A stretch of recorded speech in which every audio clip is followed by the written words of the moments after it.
Whenever I'm in need and I'm looking for help, God, you're always there for me. Wherever you lead me, I can follow you. God, you're always there for me. Oh, God, you're always there for me. Help me believe you know what's best for me.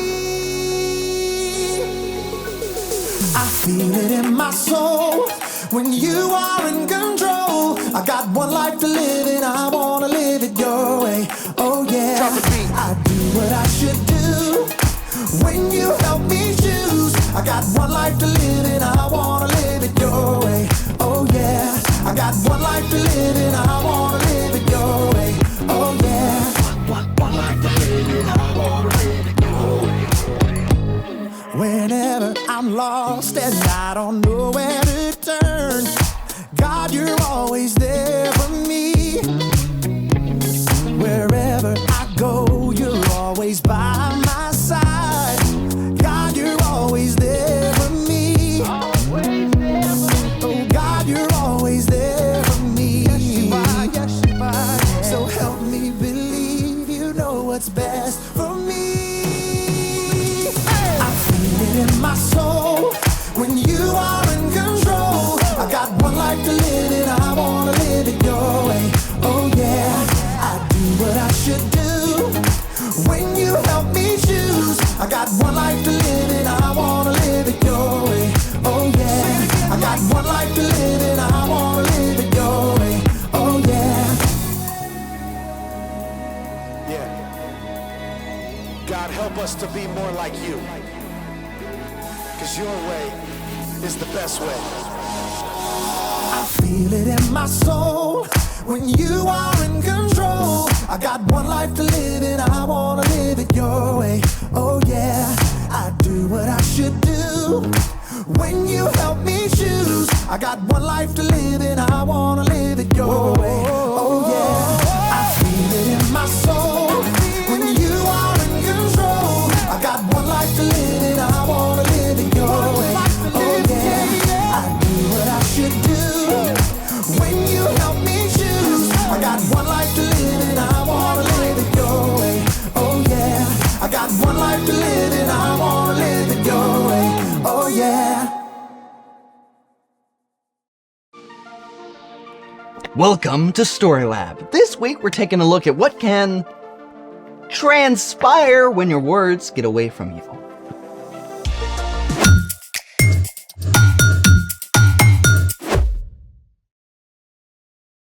Hey, I'm Carter. And I'm Zeke. This month, we're talking about how we can trust God to help us do what's best. That's prodigious. What? Prodigious. Wonderful or marvelous. That's enough, Mr. Dictionary. Choosing the right word is imperative. No, it's indispensable. No. It's crucial. Necessitous, compulsory.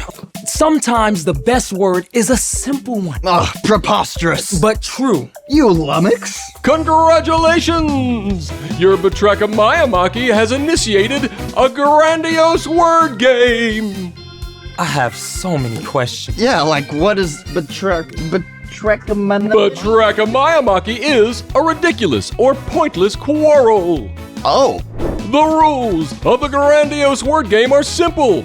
Whoever correctly guesses the definition of the most big words triumphs or wins. Ready? I guess. I was born for this. You have 5 seconds to choose the correct word definition. Carter is first. Yes, I'm up. First word. Absquatulate. A. To leave giant prints like Bigfoot. B. To slice up a squash. Or C. To leave abruptly. Bigfoot isn't a thing, so a squash. Leaving. A squash. Incorrect. To absquatulate is C. To leave abruptly. You didn't know either. Yeah. Number 2. Z. Nudiasturtion. Is it A. The day before yesterday? B. A flower from the nightshade family? Or C. an implement for serving pasta. Flowers, days, A. Correct! Nudiastertion is a term referring to the day before yesterday. Yes. Lucky guess. Number 3, Carter. Bumfuzzle. Is it A, to confuse or perplex? B, to remove a large amount of fur from a dog? Or C, to sit suddenly? You look confused. Nope, actually I know this one. To confuse or perplex. Correct! Bumfuzzle means to confuse or perplex. I'm bumfuzzled that you knew that. Number 4, Zeke. Widdershins. Is it A, a leg injury? B, counterclockwise? Or C, someone who is a poor loser? Poor loser. Oh, that's gonna be you. Speak for yourself. You Widdershins.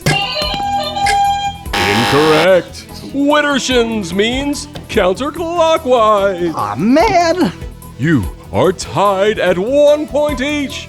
Last question is an all play. Whoever answers first correctly wins. The word is pandiculation. Is it A, the reverberation of a brass bell? B, a wrestling match between two pandas? Or C, the act of stretching and yawning upon waking? Pandiculation. Who comes up with this stuff? I don't know. B. Incorrect. The answer is C. Pandiculation is the act of stretching and yawning upon waking. Rats, tied for the loss. Or the win. Ugh, we gotta choose our words better. Speaking of which, it's time for The story before the story. Today, we're in the book of Proverbs, which is a collection of wise sayings, many from King Solomon. Solomon became king at a very young age. He was worried about leading an entire nation with so little experience. One night, God spoke in a dream and told Solomon that he could have any gift he wanted. Now, Solomon could have asked for money or power, But instead, Solomon asked God for wisdom so he could be the best leader for his people. God listened and honored Solomon by making him the wisest man on earth. Many of the things Solomon learned and said were collected, along with other wisdom. The sayings, called Proverbs, are short sentences or stories that help people make wise decisions in their everyday lives. Which is where our story starts. Take it away. Hey everyone, I'm Brian. That was 4 words right there in case you're counting. Oh, and another 10. Did you know the average person speaks between 6,000 and 16,000 words every single day? Blah, blah, blah, blah. Sounds exhausting, huh?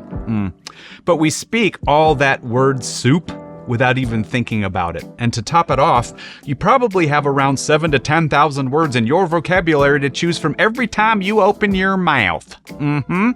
All of this comes down to something really, really important. You ready for this? Words are like a superpower. I'm serious. We can read about it in one of the wise proverbs that Solomon collected.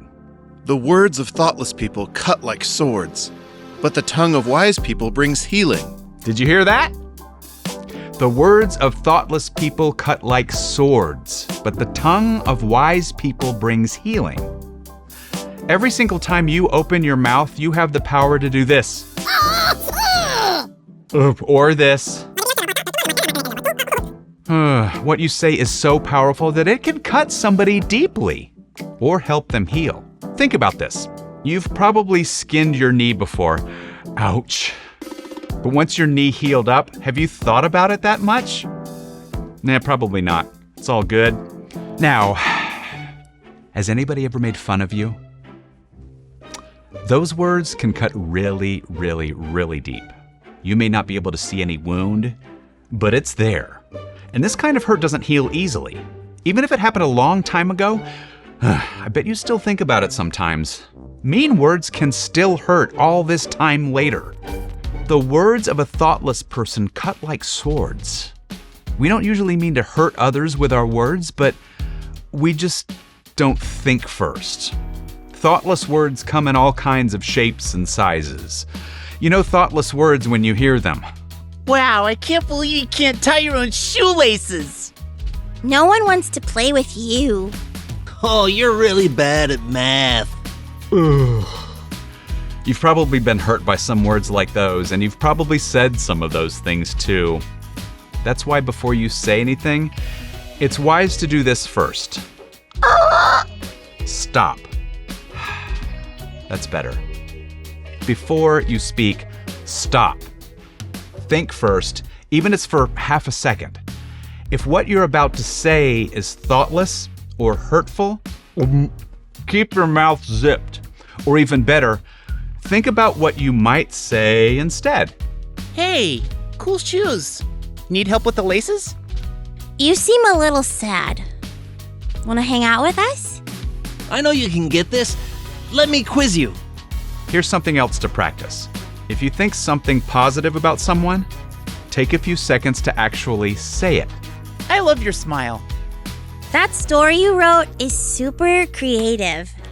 Now I get it. Controlling what you say is not easy, especially if you try to do it on your own. That's why we all need help. When we follow Jesus, God sends the Holy Spirit to live inside of us and provide power and guidance. And over time, as we rely on God's Spirit, it'll become easier to live out what we find in Proverbs. The words of thoughtless people cut like swords, but the tongue of wise people brings healing. The end. 2 words. Yikes, that hits right in the vocal cords. It's so easy to say whatever pops into my head. Yeah, it's like my mouth is on autopilot. Yeah, you're not wrong. The more we think and speak a certain way, the more we actually wire our brain to keep responding that way automatically. So, What's our part in the story? Well, you can practice self-control. Self-control is choosing to do what's best even when you don't want to. When it comes to choosing your words wisely, that means pausing to think before you speak. There are a lot of times I need to remember that. Yeah, like when mom makes fish for dinner. Again. Or your little brother borrows your charging cord and doesn't put it back. Or that kid cuts ahead in the cafeteria line. Or your teacher announces a pop quiz. Don't try to make it happen on your own.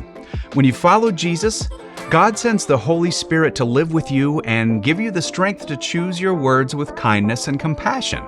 You can ask God to remind you to slow down before you speak. Yeah, so you can zip it before saying something hurtful. And you can choose to say something kind and healing instead. Use those wordy superpowers for good. You've got that right. See you next time. 8 words. Bye. So, here's the thing. Think before you speak. Choose your words wisely. Because words are like a superpower. They also make for some great games. For instance, what is bibliophobia?